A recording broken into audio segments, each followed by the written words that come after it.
The live TV, सच सबसे आगे। नमस्कार, मैं हूं रंजीत झा और आप देख रहे हैं द लाइव टीवी।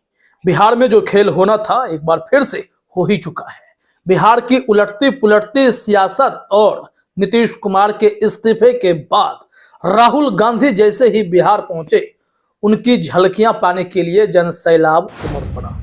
जरा अपने स्क्रीन पर यह विजुअल देखिए आप। राहुल गांधी पहुंचते हैं और फिर किशनगंज में उनके स्वागत के लिए जनसैलाब उमड़ने लगता है। युवाओं की खासी भीड़ दिखाई पड़ती है और हर कोई राहुल गांधी को एकदम से स्वागत करने के लिए बेताब दिखाई पड़ता है। आखिर यह भीड़ किस लिए आई है? यह जनसैलाब राहुल गांधी के लिए बिहार में क्यों उमड़ी है? क्या बिहार में जो उलटती पलटती सियासत है उसके बीच बिहार एक ऐसे विकल्प की तलाश में उम्मीद भरी नजर से क्या राहुल गांधी को देख रहा है? ऐसे तमाम सवाल हैं। राहुल गांधी का बिहार आना पहले से तय था, लेकिन नीतीश कुमार का पलट जाना यह सियासत का अंदरूनी खेल था। ऐसे में जब राहुल गांधी आते और नीतीश कुमार महागठबंधन के साथ होते तो इस भारत जोड़ो न्याय यात्रा की तस्वीर जरूर कुछ और होती। लेकिन सबने जैसा कि कहा कि नीतीश कुमार जिस तरीके से बीजेपी के साथ ट्रैप हो गए, बीजेपी ने उन्हें जैसे फंसाया, उसके बाद ऐसा लगा कि राहुल गांधी ने किसी न किसी रूप में एक बड़े मजबूत स्तंभ को इंडिया गठबंधन से मोदी के हिस्से सौंप देने का काम कर दिया। हालांकि अब नीतीश कुमार की विश्वसनीयता खतरे में है। उन्होंने जो भी खेल किया, जो भी प्रपंच किया, इसके लिए सिर्फ वो अकेले के जिम्मेदार नहीं है। भारतीय जनता पार्टी ने भी उनके लिए दरवाजे बंद कर रखे थे, उन्होंने भी पलटी मार दी है। सवाल तो उनसे भी होने चाहिए। लेकिन जरा इस भीड़ को देखिए आप। राहुल गांधी का स्वागत कैसे हुआ, यहां पर पहले जो स्टार्टिंग है वो हम दिखा देते हैं कि राहुल गांधी के उतरते ही और उनके उस यात्रा वाले बस में बैठने के दौरान जो भीड़ वहां दिखाई पड़ती है उसे आप देखिए। फिर आगे दिखाएंगे कि जब उनका काफिला निकला तो उस वक्त कैसे राहुल गांधी कार के ऊपर बैठे थे और उनका स्वागत हो रहा था।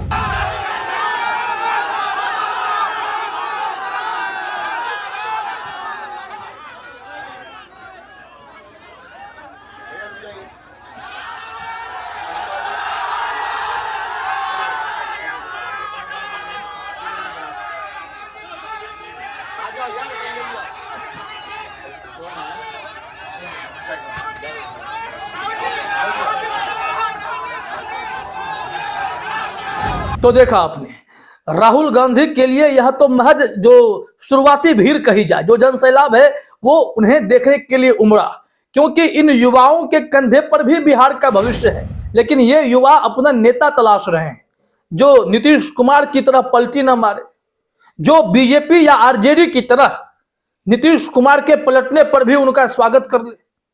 उन्हें अगर ये रोक दें तो नीतीश कुमार की हालत कहीं ना कहीं रामविलास पासवान जैसी हो जाती, जो उस वक्त 2005 में देखी गई थी कि वो ताला और चाबी लेकर घूम रहे थे कि हम तो सत्ता की ताला चाबी लगाकर चल रहे हैं, हम जिसके साथ जाएंगे वहां पर सरकार बना सकते हैं, लेकिन किसी का साथ नहीं दिया था और फिर राष्ट्रपति शासन लग गया।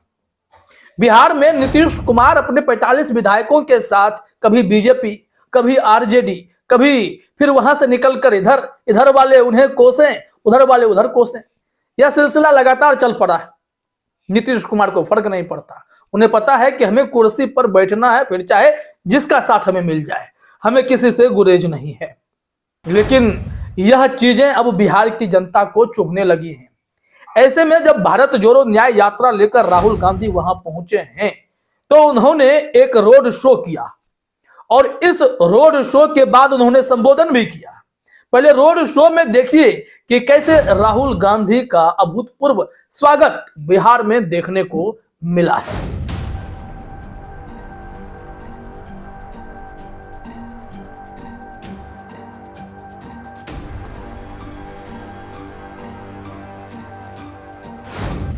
तो देखा आपने, इस तरीके से राहुल गांधी के लिए लोगों ने बिहार में उम्मीदें दिखाई हैं, भरोसा दिखाया है।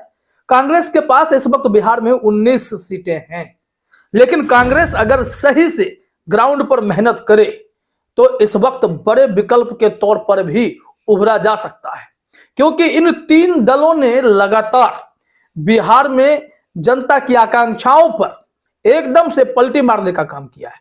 इसलिए हमने तीनों को पलटी मार कहा है, क्योंकि बीजेपी दरवाजा बंद करती है, नीतीश के लिए खोल देती है, और फिर आरजेडी भी ठीक वही काम करती है।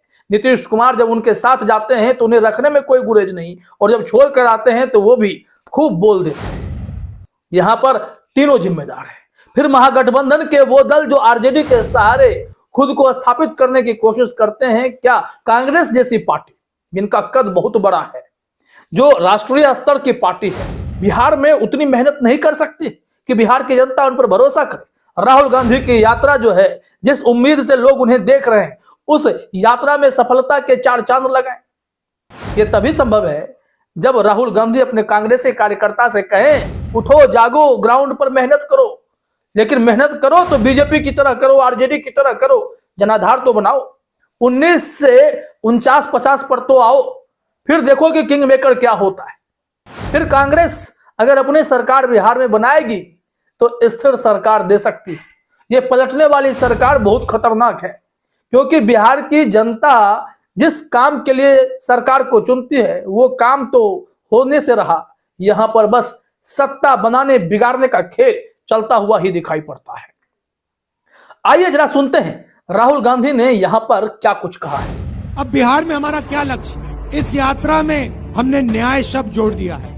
गरीब व्यक्ति को ना आर्थिक न्याय मिलता है, ना सामाजिक न्याय मिलता है। 2-3 अरबपतियों को हिंदुस्तान का पूरा धन पकड़ा दिया जाता है, मगर जो हाथ से काम करता है, मजदूरी करता है, जो किसान खेती करता है, उसकी सरकार मदद नहीं करती। उसके लिए बैंक के दरवाजे बंद हैं और उसके लिए नोटबंदी और जीएसटी है। अरबपतियों के लिए बैंक के दरवाजे खुले, प्रधानमंत्री का ऑफिस खुला, सरकार के सारे दरवाजे उनके लिए खुले। तो सुन लिया आपने, यह है राहुल गांधी का अंदाज। गौर कीजिएगा, उन्होंने नीतीश कुमार पर चुप्पी साधी, लेकिन बिहार को आईना दिखाया कि सामाजिक न्याय अगर कहीं से होता है तो वो बिहार से ही होता है। जरा हेडलाइन देखिए, TV9 ने लिखा है, भारत जोड़ो न्याय यात्रा की बिहार में एंट्री, नीतीश पर राहुल की चुप्पी, बोले यहां से अच्छा सामाजिक न्याय कहीं नहीं होता। ये राहुल गांधी ने कहीं ना कहीं इशारे में बिहार की जनता को झकझोरने का काम किया है कि अगर आपको सामाजिक न्याय करना है तो इन लोगों से छुट्टी पानी होगी। कांग्रेस पर भरोसा जताकर देखिए, भारत जोड़ो न्याय यात्रा अगर यहां पर आई है तो उम्मीद से आई है कि इन युवाओं के लिए कुछ अच्छा हो, इन श्रमिकों मजदूरों के लिए कुछ अच्छा हो, उनकी भलाई में कोई फैसले हो, ना कि केंद्र में बैठकर पीएमओ के दरवाजे सिर्फ अमीरों के लिए, उद्योगपतियों के लिए खुलती रहे। तो कहीं ना कहीं राहुल गांधी ने बिहार के अंतर्मन को टटोलने की कोशिश की है और समझने की कोशिश की है कि अगर नीतीश कुमार, बीजेपी, आरजेडी नहीं तो क्या कांग्रेस एक विकल्प के तौर पर वहां देखी जा सकती है। तो इंतजार कीजिए राहुल गांधी क्या करते हैं, और कल भी उनकी सभा बिहार में होगी तो बिहार की जनता का कनेक्शन कैसा रहेगा वो भी देखना होगा। फिलहाल इस वीडियो में इतना ही। आप सभी का हमसे जुड़ने के लिए बहुत बहुत धन्यवाद।